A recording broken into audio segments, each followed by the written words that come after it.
To be honest, I think arrangement doesn't need a lot of instrumentation.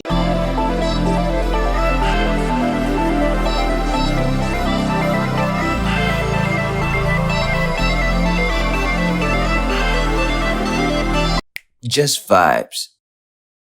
Right, so I just want to talk about a couple of arrangement tips that could be useful for your new song or new beats. Today's mission is to actually show you some of the arrangement tips I have in that track. There are certain things that I find in this production process that is fun to do. To be honest, I think arrangement doesn't need a lot of instrumentation. It just needs a bit of tweaks here and there in terms of notes, in terms of timing, in terms of frequency, and the dynamics of it in terms of putting it front, back, and that kind of stuff. I feel like, the single that I'm releasing on the 31st May, if you guys want to get that free sample pack, you guys can head down to the link in the description below. It has a couple of synths, bass, and all the sounds that I'm about to show you in a bit, so you guys can actually have those and play it in your music production process. So let me show you how I do my arrangement in my upcoming single. Hopefully you guys will benefit out of this. So yeah, let's get into the studio. 3, 2, 1.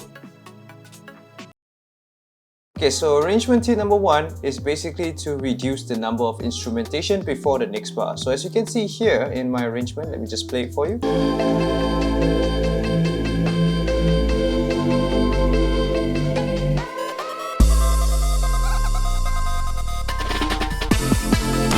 What I did there is basically to remove the bass and add in a bass drop. So this is like a bass drop and this is like a synth riser. And I added a kick and a crash just to give a bit more impact, and of course I slowed down the vocal samples as well. And I also have a drum fill over here. If I would zoom in, this is actually the drum fill. So these elements of reducing the bass continuity, which is in this MIDI pattern here, when you play this bass, and also with the synths over here, it's very constant. That part is like melody building up, but when it comes to bar 17 onwards, you can hear the drop that it changes the whole rhythm of the song. You see that it creates some kind of suspense in your arrangement. So yeah, feel free to minus stuff out when it's necessary and introduce minimal but impactful stuff like drops and rises. Now, next thing I want to talk about is this synth. So these two synths, as you can see, one is a normal octave and the one is a higher octave. You can see that the notes are actually on 2 different octaves. So one technique is to actually make sure that your MIDI patterns, if you want to make it sound different on the next bar, you can always increase the octave, and this is how it sounds like.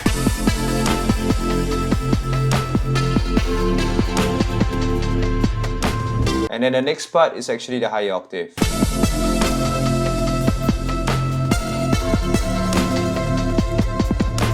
This can be done through your leads or your pads or even your ups, just to create that, different feel of the song within the same key range. And I think that actually helps with progressing your song as well. Like sometimes these kind of things actually help you decide on what to add and what to not to add. And I feel like this is enough at this point because the lead itself is very majestic. Let me just play it for you from here to here.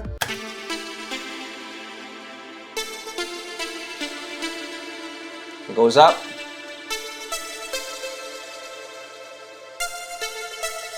This one's pretty obvious. The next one is actually drum patterns. If you look at my drum patterns here, if I were to highlight them, they are actually different in some ways, because if I were to zoom in this area, it's actually the same pattern from the start, but I actually, started the snare later on and the second snare a bit more later on, and I actually cut some of the areas so that these snares can actually come in, sort of like give itself some shine. This is really up to you on how you want to create a cool drum arrangement, but let me just play it for you on this one.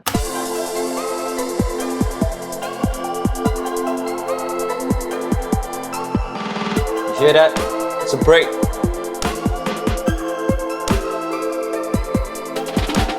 Drum fills.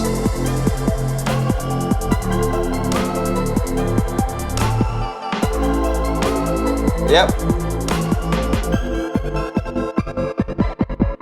And towards the end, you can actually hear that it's actually being filtered out. So don't be afraid to try out with effects. What I have here is actually the gating part of the drums. You can hear it right now.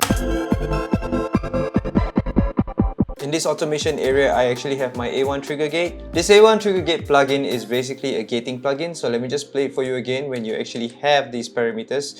Just take a look at these graphs here.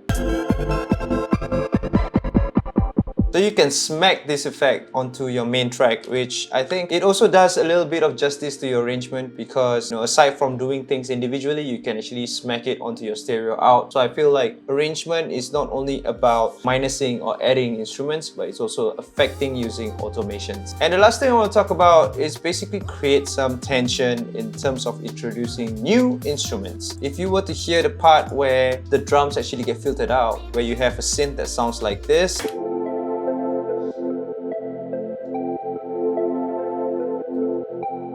it's actually very mellow, but then you add on a contrast, which is the next part, which is this. I'm just gonna play it for you.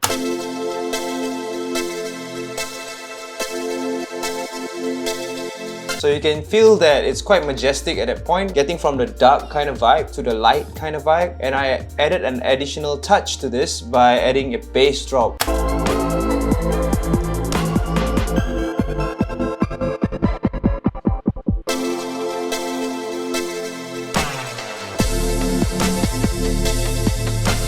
Hear that? The slap on the bass drop. So it's like that actually complements the higher instrument that I've introduced, the newer one, the one-noter. So play it again. So it's very distinct between the low frequencies and the higher frequencies before that drop comes in. Putting them together is like a puzzle piece, and that's where you will find the best parts of your arrangement. Hello YouTube, welcome back. Seems like today I don't have any producers that send me some loops, but I will be making some loops instead, because I feel like I have to upgrade my store a little bit, add more products, hit sonic aesthetics. You must be wondering what kind of loops I'm gonna make today. We'll see. I guess it's gonna be something like wave loops, you know, like something dark, something with a lot of synths, a lot of bass, kind of like Reese bass kind of style. Yeah, it's just gonna be at the top of my head. Let's get into the production suite in 3, 2, 1.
Alright, so what you saw earlier on is one of my quickest workflows, which is to use presets. The reason why I'm making presets as well aside from loops is basically to help producers out there to make better music fast and efficient. Basically make a loop under like 30 minutes or so. Now bear in mind, these presets are available on my web store at VibeSynthetic.com. It comes with, if I'm not mistaken, some supersaws, ups, atmospheres, and Reese basses. Each preset pack comes with like 15 of these presets and also loops to get you started and inspired. I myself use it, so I'm gonna leave the link down in the description box below. But if you really want to have a taste of how those presets sounds like, I do have a free demo version of these presets. It's called the Sonic Aesthetics Welcome Pack. I'm gonna leave that link down in the description box below as well. It's free for download. All you gotta do is to enter your email, and yeah, you get like 12 presets if I'm not mistaken. These are the basic presets that you can start off with to make good music. Like with presets, you can actually understand how I make the sounds. Alright, that's all I have for you today. If you really like my videos and my vlogs, do comment down below. Remember to like and subscribe. Hit that post notification bell button. I'm VibeSynthetic, and it's been a pleasure. Hope to see you on the next episode.